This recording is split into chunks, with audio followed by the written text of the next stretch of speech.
تو کڑوے نہیں کہا. ہمارے ہاں زیادہ تر یہ شکایت کی جاتی ہے کہ ابا جی طبیعت کے سخت ہیں. سخت نہیں کہا، کڑوے نہیں کہا، کہا ظالم ہو، ظالم. پھر بھی خدمت کریں.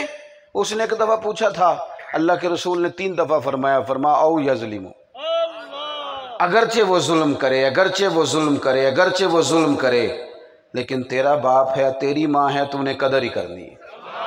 تو نے یہ کتاب آپ کو جینے کا. میں آپ کو عرض کروں، میرا دعویٰ ہے، میں چونکہ بڑا آدمی نہیں ہوں تو میں چیلنج نہیں کرتا، دعوے نہیں کرتا. چھوٹا آدمی ہوں تو چھوٹی باتیں کرنے کی کوشش کرتا ہوں، لیکن دعویٰ کر رہا ہوں. دعویٰ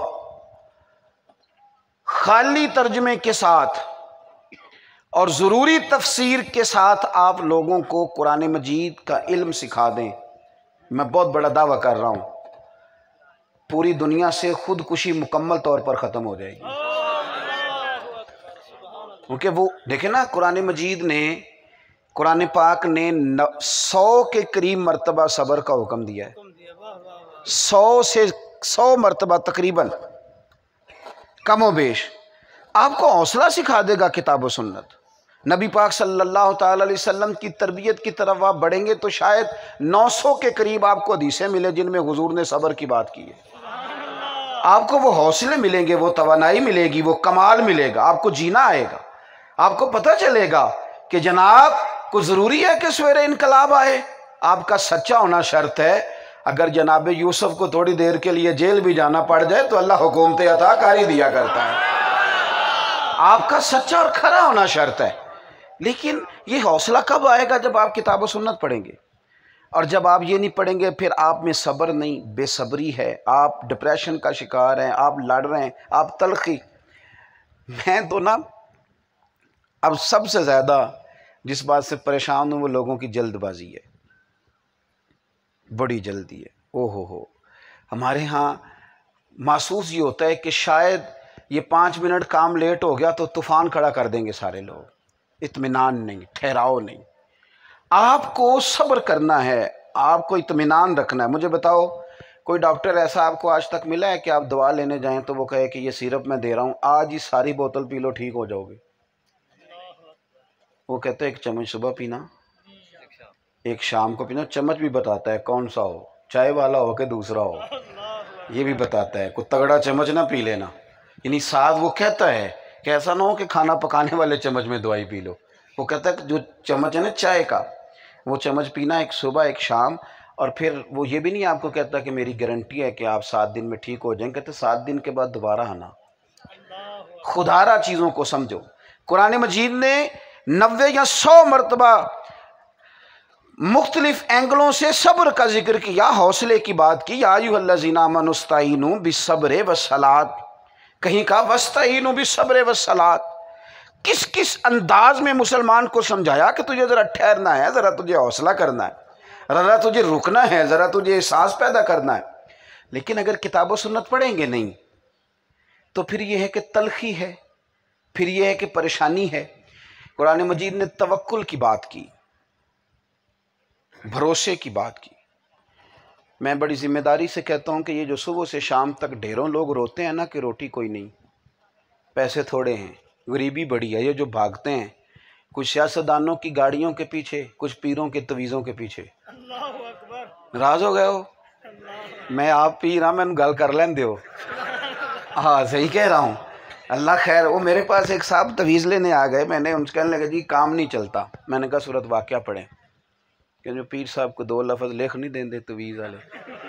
وہ میں کہ خدا دے بندیا میں لکھ کے دیاں گا تو پتہ نہیں کی لکھ دیاں گا. یہ سورۃ واقعہ وہ تعویذ ہے جو مدینے والے رسول نے عطا فرمایا. فرمایا تو سورۃ واقعہ پڑھ، تیری روزی میں برکت ہو جائے گی.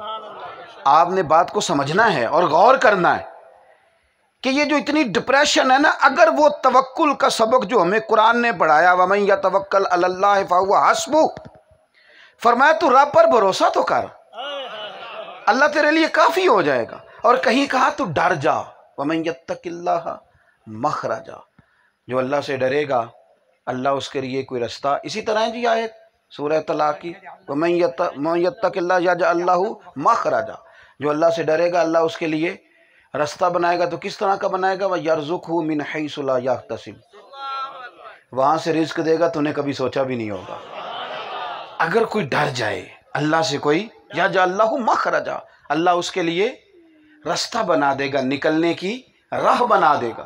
اگر یہ بات سمجھ میں آ جائے، توکل کا باب میں آج ہی بیان کر رہا تھا، داتا صاحب رحمۃ اللہ علیہ فرماتے ہیں کہ ایک غلام بازار میں آ گیا اور وہ بڑی اٹکیلیاں کرتا آیا، اور دور تھا قحط کا، سارے لوگ پریشان تھے، بڑے پریشان تھے۔ جب لوگ پریشان ہوتے ہیں تو کوئی بندہ بیچ میں ہنسے نا، تھوڑا برا لگتا ہے، کئی دفعہ طبیعت پہ تلخی آتی ہے، چڑ جاتا ہے بندہ، ہوتا ہے نا جی ایسے، یعنی بندہ پریشان ہو تو گھر میں بچے بھی شرارتیں کریں تو بندہ کہتا ہے بیٹھ جاؤ چپ کر کے، تمہیں نہیں پتا کس طرح کی بات کرنی ہے۔ داتا صاحب کہتے ہیں وہ بازار میں آیا تو اٹکیلیاں کرتا، تھیلا پکڑا ہے تو کبھی ادھر بھاگتا ہے کبھی ادھر بھاگتا ہے، وہ پوری ترتیب کے ساتھ وہ آیا۔ لوگ اس کو دیکھ کے نا تھوڑے سے پریشان ہوئے کہ یار ہم سارے پریشان ہیں، قحط کا دور ہے، شہر میں قحط پڑا ہوا تھا، ایک دانہ گندم کا کسی کے گھر میں نہیں، اور تو اتنا مطمئن اور ہنستا کھیلتا تو آ رہا ہے، کوئی بات ہے کرنے والی؟ سامان جو اس نے خریدا دے دیا، پر لوگ ناراض تھے اس پہ، یار ہم پریشان ہیں۔ میری بات کی سمجھ آ رہی ہے آپ کو؟ بس ایک دو بات میں نے جلدی سمیٹ دینی۔ فرماتے ہیں کہ اس سے نہ کسی نے پوچھا کہ ساری دنیا پریشان ہے، تو اتنا خوش کیوں ہے؟ تو وہ کہنے لگا خوش اس لیے ہوں کہ تم لوگوں کے پاس گندم نہیں، پر جس کا میں ملازم ہوں نا، جو میرے سیٹھ صاحب ہیں، جو میرا آقا ہے نا، اس کے بڑولے، اس کے گھر کے برتن بھرے ہوئے ہیں گندم کے ساتھ، مجھے فکر کوئی نہیں۔ داتا گانج بخش علی اجویری کا آج عرس ہو رہا ہے، داتا صاحب فرماتے ہیں جتنا اس غلام کو اپنے آقا کے بڑولے پہ اعتماد تھا نا، اگر تجھے بھی اتنا اپنے رب کے خزانے پہ اعتماد ہو جائے نا، تو سویرے اٹھ کے تو روز رویا نہ کرے، روز تیرا ڈپریشن بڑھے نا، پھر اللہ تعالیٰ تیرے لیے رستہ بنا دے۔ ایک بات اور کرتا ہوں، چوتھی، ہمارے ہاں نا میاں بیوی کے حقوق پر سیمینار کیے جاتے ہیں، اور یہ جو لبرل طبقہ ہے نا بیچارہ، تھکا ہوا، پریشان، زیادہ بولنے والا، رات کو ٹی وی ٹاک شو کرنے والا، ان پر تو مجھے تو بڑا ترس آتا ہے، اللہ جانتا ہے مجھے بڑا ترس آتا ہے۔ تھکا دیتے ہیں سیاست دانوں کو، اور ان کو بھی سمجھ نہیں آ رہی ہوتی کہ جتنا زیادہ لڑیں گے اتنا یہ زیادہ دیکھا جائے گا، وہ بھی بس ٹھیک ہے، دیوانے ہوئے ہیں، اور یہ بھی کام چل رہا ہے، بڑا خوفناک منظر ہوتا ہے۔ تو یہ لوگ ہی نا پھر سیمینار کرتے ہیں، وہ جی فلانے حقوق پہ آج ہم نے عورتوں کے حقوق پہ بات کرنی۔ آپ نے کیا عورتوں کے حقوق پہ بات کرنی ہے جنہوں نے کبھی عورت کو حق دیا ہی نہیں، جن کو پتہ ہی نہیں کہ اسلام عورت کو حق دیتا ہے، وہ جو اسلام وہ والا حق دیتا ہے جو عورت کو ساتھ عزت بھی دیتا ہے۔ تم نے تو اسے سرے بازار لا کے کھڑا کر دیا، رسوا کر دیا، تم حق دو گے عورت کو؟ اور تمہیں کیا پتا؟ اور بیچاری بیویاں بھی، وہ بھی پریشان ہو جاتی ہیں کہ ہاں یہ وقتی طور پہ کیا تو ٹھیک رہا ہے، لیکن حقیقت سے آگاہ نہیں ہوتی۔ آپ میری بات پہ توجہ کریں، میں تھوڑا سا اس معاملے میں اس لیے بھی کئی دفعہ خفا ہو جاتا ہوں کہ ہمارے بچے نا کال شیئر کرتے ہیں، وہ کبھی کسی دانشور کا کبھی کسی دانشور کا، اچھی بات آپ آگے پہنچائیں، حرج نہیں، پر میرا سوال یہ ہے کہ آپ نے آیات ساری ایک دوسرے کو بتا لی ہیں، احادیث ساری آپ نے بتا لی ہیں، اور کیا نبی کریم علیہ السلام کے فرمان سے بڑا بھی کوئی حکمت کی بات کر سکتا ہے؟ کہاں الجھ گئے ہیں ہم لوگ؟ ہمارے اسکولوں کی دیواروں پر ان لوگوں کے قول لکھے ہوتے ہیں جو بیچارے ایسے تھے کہ قول کیا، ان لوگوں کو ان پر تو ابھی بھی کلام ہے کہ وہ عقائد اور نظریات کے لحاظ سے مسلمان بھی تھے کہ نہیں۔ کیا کیا جائے؟ چل رہا ہے جو جدھر میاں بیوی کے حقوق کا مسئلہ اتنا زیادہ گمبھیر ہے کہ گھر میں سارا کچھ ہونا، صرف میاں بیوی کا آپس میں پیار نہ ہو تو گھر کوئی نہیں چلتا، کام ہی نہیں چلتا۔ ساری دولت، سارا سرمایہ، اگر یہ آپس میں اختلاف ہے، بچے بیچارے پوچھتے ہیں کہ جانا کدھر ہے، ابا اماں لڑ رہے ہیں، ابا کی طرف جائیں اماں کی طرف جائیں، وہ ڈسٹرب ہے۔ اگر ان دونوں کو کتاب و سنت، اور ایک اور بھی مسئلہ ہے، میں نے شاید پہلے بھی یہاں ایک دفعہ کہا تھا، ہم کچھ 3-4 ماہ پہلے بچی کی شادی سے فرنیچر کا آرڈر دیتے ہیں، اور کوئی 1.5 ماہ پہلے شیروانی بچے کی بنواتے ہیں۔ اتنا ٹائم پہلے تیاری شروع کراتے ہو تو اگر کوئی 1 ہفتہ پہلے کسی عالم کے پاس بھی لے جاؤ، طلاق نکاح کے مسئلے بھی بتا دے، کوئی سے وہ شرعی تقاضے بھی سمجھا دے تو جو اتنی طلاقیں دھڑا دھڑ ہو رہی ہیں شاید بچ جائیں، لیکن ہماری طبیعت ہے نا، سارا کچھ کریں گے دین کی طرف نہیں آئیں گے۔ قرآن مجید نے میاں بیوی کا رشتہ دو لفظوں میں بیان کیا، ہن لباس لکم وانتم لباس لہن۔ فرمایا مرد عورت کا لباس ہے، عورت مرد کا لباس ہے۔ آپ ڈھونڈ لیں جہاں مرضی جائیں، جتنے مرضی سیمینار کر لیں، اس سے بڑی بات آپ کو مل سکتی نہیں، نہ پہلے تھی نہ اس کے بعد کبھی۔ یہ ایک دوسرے کا لباس ہیں۔ لباس پتہ کیا کرتا ہے؟ گرمی سے بچاتا ہے، سردی سے بچاتا ہے۔ یہ لباس کیا کرتا ہے؟ یہ انسان کی زینت ہوتا ہے، لباس سے انسان خوبصورت لگتا ہے۔ یہ لباس کیا کرتا ہے؟ عیب چھپاتا ہے۔ آپ کے جسم پہ جو دھبے ہوتے ہیں اس کی وجہ سے چھپ جاتے ہیں۔ کیا رشتے کو نام دیا میرے رب کریم نے؟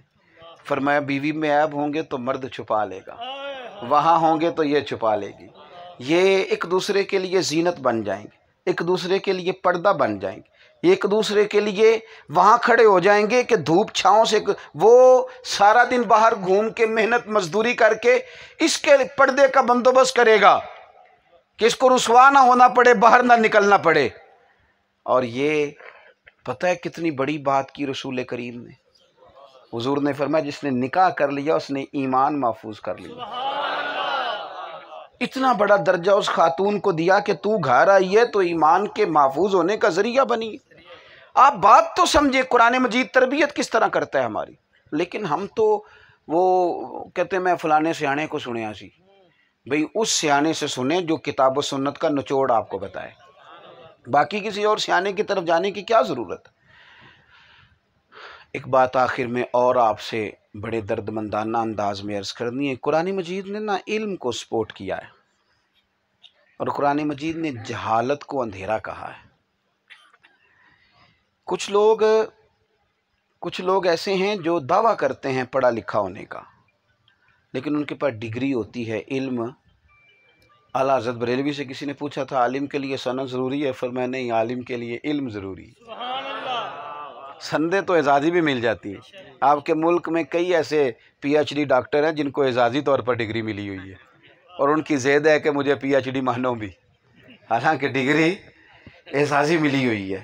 چلو خیر، یہ بھی بڑا ظلم ہے اعزازی ڈگری دینے والوں کا کہ وہ بھی جہاں مرضی دستخط کر کے ڈگری آگے بھیج دیتے ہیں۔ کتاب و سنت کا علم روشنی ہے، یہ حسن ہے۔ یہ جو علم ہے نا یہ آپ کی آنکھیں کھولتا ہے۔ آپ جیسے جیسے کتاب و سنت کو پڑھتے ہیں اللہ تعالیٰ آپ کے ذہن کو وسعت عطا کرتا ہے۔ علماء کی بیش بہا تنخواہیں نہیں ہوتی، ہمارے مدارس کے اندر کوئی زیادہ سہولیات نہیں ہوتی۔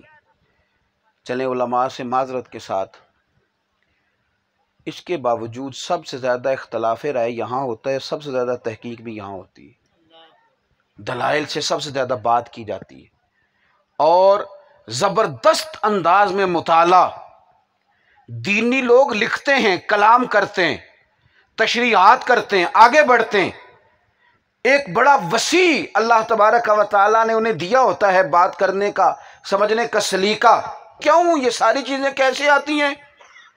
جیسے جیسے انسان علم دین پڑھتا جاتا ہے نا، معرفت الہی اس کی بڑھتی ہے۔ ایک وقت وہ آتا ہے کہ قرآن مجید کہتا ہے انما یخش اللہ من عبادہ العلماء، پھر جو عالم ہوتا ہے وہ رب سے ڈرنے لگتا ہے۔ میں اکثر کہتا ہوں کہ عالم دین پیر بھی ہونا تو اس کی کرامتیں زیادہ نہیں ہوتی۔ جاہل پیر آپ کو ملے گا تو اس کی بڑی کرامتیں ہوں گی، اس کی پھوکوں میں اثر زیادہ ہوگا بظاہر۔ عالم کی کرامتیں کیوں تھوڑی ہوتی ہیں؟ وہ اس لیے تھوڑی ہوتی ہیں کہ وہ عالم ہے، اس نے کوئی بات بھی کہیں کرنی ہے تو ذرا ڈر کے، کیونکہ علم خشیت پیدا کرتا ہے۔ جو رب کو زیادہ جانے وہ رب سے زیادہ ڈرتا ہے۔ اللہ کے پیارے رسول صلی اللہ علیہ وسلم کا فرمان ہے، حضور فرماتے ہیں میں تم سب سے بڑھ کر اللہ کو جانتا ہوں، اور میں تم سب سے بڑھ کر اپنے رب سے ڈرتا ہوں۔ جب بندے کو علم آ جاتا ہے نا، علم، تو اس میں خشیت پیدا ہوتی ہے۔ علم عاجزی سکھاتا ہے۔ علم انسان کو اپنی شناخت دیتا ہے، شناخت انسان کو اپنے اوپر غور کرنے کا موقع دیتا ہے۔ کسی جگہ بھی بندہ کسی کو حقیر نہیں سمجھتا، چھوٹا نہیں جانتا، اس کے اندر احساسات پیدا ہوتے ہیں، اس کے تصورات عروج پکڑتے ہیں۔ کتاب و سنت کا علم آپ کی ذہن سازی کرتا ہے۔ آپ کو کسی موٹیویشنل سپیکر کے پاس جانے کی ضرورت نہیں پڑتی، یہ آپ کی فکری ذہنی تربیت کر دیتا ہے۔ آپ مجھے بتائیں کبھی ایسا ہوا ہے کہ آپ نے سنا ہو کہ وہ رکشے والے بھی ہمارے یہاں احتجاج کرتے ہیں؟ رکشے والے بھی کہتے ہیں آج رکشہ نہیں چلانا، پہلے ہماری ڈیمانڈ مان دو۔ کبھی آپ نے سنا ہو کہ آج جمعہ نہیں ہوگا، مولویوں نے احتجاج کر دیا ہے؟ کیوں؟ اور بھائی یہ بھی آپ دیکھ رہے تھے حفظ کیا بچوں نے۔ میں آپ کو ذاتی طور پر ایسے مدارس بتا سکتا ہوں کہ جہاں شاید کسی تھوڑے سے بھی مڈل کلاس بندے کو کہا جائے یہاں آ کے سو جاؤ تو وہ سو نہ سکے، گنجائش ایسی نہیں ہے۔ میں آج دوپہر میں بھی کہہ رہا تھا کہ اب آپ یہ نہ کہیں کہ میں بڑا نیک آدمی مدرسے کا کھانا نہیں کھاتا، بلکہ آپ تقوی کا معیار بدل لیں، روٹی کھایا ہی وہ کریں جو مدرسے میں پکتی ہے، کمیٹی کا صدر وہ والی کھائے، اسے پتہ چلے بچے بیچارے کیا کھاتے ہیں، یہ والا تقوی آپ بنا لیں۔ آپ اتنی، اور بہت سارے ہمارے مدارس ایسے بھی ہیں، حضرت مفتی صاحب بڑی ساری چیزوں سے آگاہ ہوں گے، جہاں صبح کا ناشتہ ہی نہیں طالب علموں کے لیے، گنجائش نہیں اداروں میں نہیں ہے۔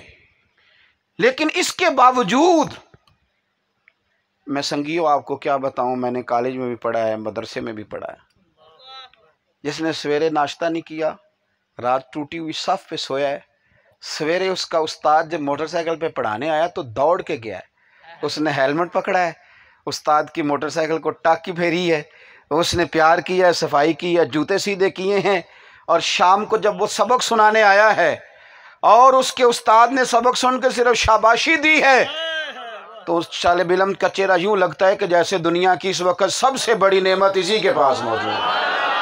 نعرہ تکبیر، نعرہ رسالت، نعرہ تحقیق، نعرہ تحقیق، اس لیے یہ جو مدارس کے طلباء ہیں یہ تمہیں جینے کا ڈھب اور سلیقہ بتاتے ہیں، یہ تمہیں بتاتے ہیں تھوڑے پہ گزارا کیسے ہوتا ہے، یہ تمہیں بتاتے ہیں قناعت پسندی کسے کہتے ہیں، صبر کسے کہتے ہیں، حوصلہ کسے کہتے ہیں، یہ بتاتے ہیں کہ قرآن سے پیار کس چیز کا نام ہے، حدیث سے پیار کس چیز کا نام ہے، محبت۔ میرے مدرسے میں ایک بچہ 8-10 سال کا، ایک والد صاحب اس کے لے کے آ گئے، تو میں ان کی چہرہ دیکھ کے تو میں نے ان سے کہا کہ بڑا اچھا کیا آپ نے ذہن بنایا کہ آپ کا بچہ مدرسے میں پڑھے۔ میری بات مکمل ہوگی، بس ختم کرنے لگا ہوں۔ تو کہنے لگے پیر صاحب میں نے نہیں کوئی بھی کاوش کی، پتہ نہیں اس بچے کے دل میں ہی کو بات جاگی ہے، خود ہی کہتا ہے میں نے دین پڑھنا ہے۔ میں نے اس سے کاروبار پوچھا، معاملات پوچھے، تو وہ اچھا کھاتا پیتا گھر تھا، وہ اچھے اے سی والے کمرے میں سونے کا عادی تھا۔ میں نے اس سے کہا کہ پتر تم رہ لو گے؟ کہنے لگا جی میں نے عالم بننا ہے دین کا۔ وہ رہتا ہے، وہ رہ رہا ہے، وہ کام کرتا ہے، یہ علم روشنی۔ آپ تھوڑا سا سٹارٹ تو کر کے دیکھیں۔ آپ میرے کہنے پہ نا جمعے والے دن وقت پہ آیا کریں اپنی مسجد میں، تو جس ایک آیت کا ترجمہ علامہ صاحب کرتے ہیں وہ ذرا سن کے تو دیکھیں۔ ایک آیت کا ترجمہ تو کرتی ہوں گے ہر جمعے، وہ جو حدیث پاک ہر جمعے تلاوت ہوتی ہے اس کو سنیں۔ آپ کچھ ذخیرہ جمع کریں کتاب و سنت کا، اور آپ ان حدیث کو، یہ ایک صدر امریکہ کا پیچھے گیا، جو اس سے پہلے پیچھے صدر آیا تھا نا، اس کی ایک بات نے بڑا انقلاب برپا کیا تھا۔ خیر ہمیں کوئی ضرورت نہیں ہے کہ وہ کیا کہتا ہے۔ یہ ابھی حال ہی میں عالمی ادارہ صحت نے کہا کہ دنیا کا سب سے صحت مند ترین شہر مدینہ ہے۔ انہوں نے رپورٹ جاری کی تو کچھ لوگوں نے مجھے کہا جی وہ یہ کہہ رہے ہیں، تو میں کہو نام بھی آکھنتے تا بھی مدینہ ہی سب تو ہو گیا ہے۔ کوئی مطلب ان کی گارنٹی کی ہمیں، جنہوں ویک کے ٹھر دیاں اکھیاں نے، جنہوں ویک کے ٹھر دا سینہ ہے، ربا تیری ساری خدائی چیکی تے شہر مدینہ ہے، وہ بات ہی الگ ہے۔ تو جو بات عرض کرنے لگا ہوں وہ یہ ہے میرے عزیز کہ آپ اس بات پہ اچھی طرح غور کر لیں کہ کتاب و سنت کا علم آپ کی تربیت کرے گا۔ آپ وہ یہ جو صدر گزرا امریکہ کو، اس کی ایک بات نے بڑا انقلاب برپا کیا، تو لوگ بڑے حیران تھے، ہمیں کوئی حیرانگی نہیں تھی۔ لوگوں نے پوچھا کہ ملک کیسے چلاؤ گے؟ کہنے لگا نبی کریم کی ایک حدیث ہے مسلمانوں کے نبی کی، اس کو سامنے رکھ کے ملک چلاؤں گا۔ کہ وہ حدیث کیا؟ کہتے ہیں حضور نے فرمایا جو اپنے لیے پسند کرو وہی اپنے بھائی کے لیے بھی کرو۔ تو مجھے سمجھ آ گئی بات کی، کتاب و سنت کی طرف بڑھیں، یہی ہمارے لیے نجات کا سامان ہے۔ اللہ توفیق عطا فرمائے۔ آخر دعوانا ان الحمدللہ رب العالمین۔